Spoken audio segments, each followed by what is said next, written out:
Student कक्षा 7वीं द्वितीय सत्र में हमारा 10वां लेसन है बाल लीला। इसके लेखक के सूरदास जी, जो कृष्ण भक्ति धारा के मुख्य कवि माने जाते हैं। यहाँ कृष्ण भगवान बाल स्वरूप में अपनी मैया जसोदा जी से हट करते हैं, जैसे हम बचपन में खिलौनों के लिए हट करते थे। ये कहते कि मैया मैं तो चंद्र खिलौना ले हूँ। ये कहते कि हे माँ, मुझे तो सिर्फ चांद ही खिलौने के रूप में चाहिए। जे हो लोटी धरनी पे अब ही तेरी गोद न ए हो। मैं धरनी यानी कि धरती पे, लोटी यानी कि लेट जाऊंगा, मैं धरती पे ही सो जाऊंगा, लेकिन अब तेरी गोदी में नहीं आऊंगा। सुरभि को पेयपान न करी हो। सुरभि यानी कि गाय को मैं पानी और दूध नहीं पिला, गाय को पानी नहीं पिलाऊंगा और गाय का दूध भी मैं नहीं पीऊंगा। बेनी सिर न गुहे हो। सिर पे बेनी यानी कि चोटी भी नहीं बनाऊंगा। ही पूत नंद बाबा को तेरो सुत न कहे हो। मैं सिर्फ नंद बाबा का ही लड़का बन के रहूंगा, तेरा लड़का। सुत, पुत और सुत दोनों समानार्थी शब्द है। सुत का मतलब भी लड़का होता है और पुत का मतलब भी लड़का होता है। कहता है कि मैं नंद बाबा का ही लड़का बन के रहूंगा, तेरा लड़का मैं नहीं कहूँगा। आगे आओ बात सुन मोरी, बलदेव न जहो। मैं आगे ही आ जाओ मैया, मेरी बात सुन लो, बलदेव ही न जाओ। बलदेव को मत जनाना, बलदेव को मत बनाना, मतलब दाऊ भैया को मत कहना। तो यहाँ कृष्ण भगवान बाल स्वरूप में अपनी मैया यशोदा जी से जिद करते हैं कि मैया मुझे तो चंद्र ही खिलौने के रूप में चाहिए। वो यदि मुझे नहीं मिला तो मैं धरती पे लेट जाऊंगा, तेरी गोदी में कभी नहीं आऊँगा। गाय को पानी भी नहीं पिलाऊंगा और गाय का दूध भी नहीं पीऊँगा और सिर पे चोटी नहीं बनाऊंगा।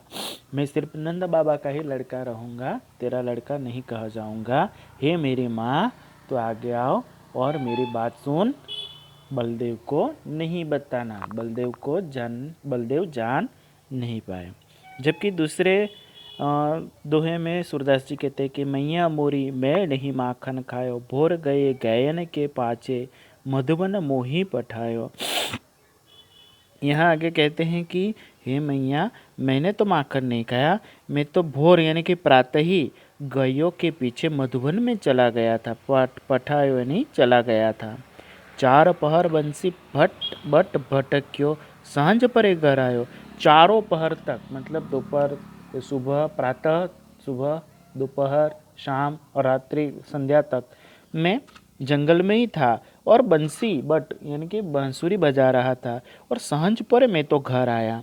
मैं बालक बहियन को छोटो, छिको के ही विधि पायो। कहा कि मैं तो छोटा बालक हूँ, मैं छिको यानी कि जिसमें मक्खन रखा जाता है, वो तो एक ऊपर के लकड़े पे धागे से बांध कर रखते थे, तो मैं उसको कैसे पकड़ पाऊंगा, किस तरह से उसे पाऊंगा। ग्वाल बाल सब बैर पड़े हैं, बरबस मुख लपटायो। ये सारे ग्वाल बाल है ना, मेरे से रुष्ट है, मेरे से बात नहीं करते, इसीलिए बरबस यानी कि जबरदस्ती से मेरे मुख पे माखन लपटायो है, माखन लगाया है। मैंने तो माखन नहीं खाया। तेरे जिय कछु भेद उपजी है, तेरे से मैंने कभी कुछ छुपाया है मैया? जानी परायो जायो, क्या आप मुझे पराया समझ रहे हो? यह ले अपनी लकुटी कमरिया, बहुते नाच नचायो। ले, आज तो तूने मेरे पे शंका की, मुझे पराया बना दिया, इसीलिए तेरी लकुड़ी और ये कमरिया यानी कि ऊपर जो काले कलर के ओढ़नी जैसा ओढ़ने वाला कपड़ा होता है, उसे कहते हैं कि वो भी तू ले ले, तूने मुझे बहुत नाच नचाया, अब मैं तेरी बात में नहीं आने वाला। सूरदास तब हंसी भी हंसी जसोदा, लय उड़ कंठ लगायो। ये बात कन्हैया की सुनकर सूरदास जी कहते हैं कि जसोदा हंस पड़ी। कैसे हंस पड़ी? खिलखिलाकर हंस पड़ी और लय उड़ कंठ लगायो। उड़ यानी कि हृदय और कंठ यानी गले से, हृदय और गले से लगाया। किसको? भगवान श्री कृष्ण को। यहाँ कहते हैं कि मैया मोरी, मैंने तो माखन नहीं खाया, मैं तो प्रातः काल से ही गैयाओं को लेकर मधुबन में चला गया था। चारों प्रहर मैंने वहाँ बंसी बजाई और शाम को घर आया। एक तो मैं ऊपर से छोटा बालक, मैं छिके को कैसे पहुँच पाऊँगा? ये सारे ग्वाल बाल जो है ना, वो मेरे पीछे पड़े हुए हैं, मेरे से बात नहीं करते, मेरे से रुष्ट है, इसीलिए उन्होंने ज़बरदस्ती मेरे मुख पे मक्खन लगा लिया। तू तो सब जानती है, फिर भी मुझे क्यों पराया कर लिया? ये लो अपनी लकड़ी और ये कामरी, अब मैं नहीं जाऊंगा कैया चराने, तूने मुझे बहुत नाच नचा लिया।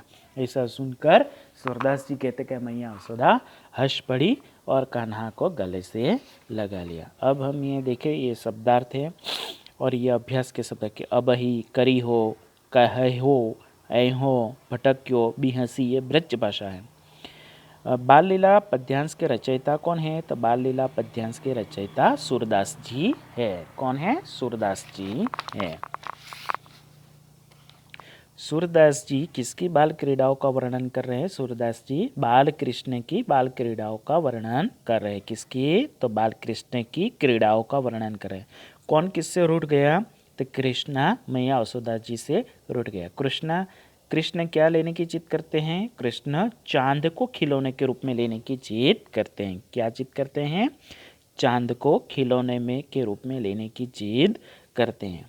माँ को बाल कृष्ण क्या धमकी देते हैं? माँ को बाल कृष्ण धमकी देते हैं कि ये ले लकोटी तेरी और ये कामरी, तूने मुझे बहुत नाच नचाया है, मैं सिर्फ नंद बाबा का लड़का बन के रहूँगा, तेरा लड़का नहीं कहूँगा।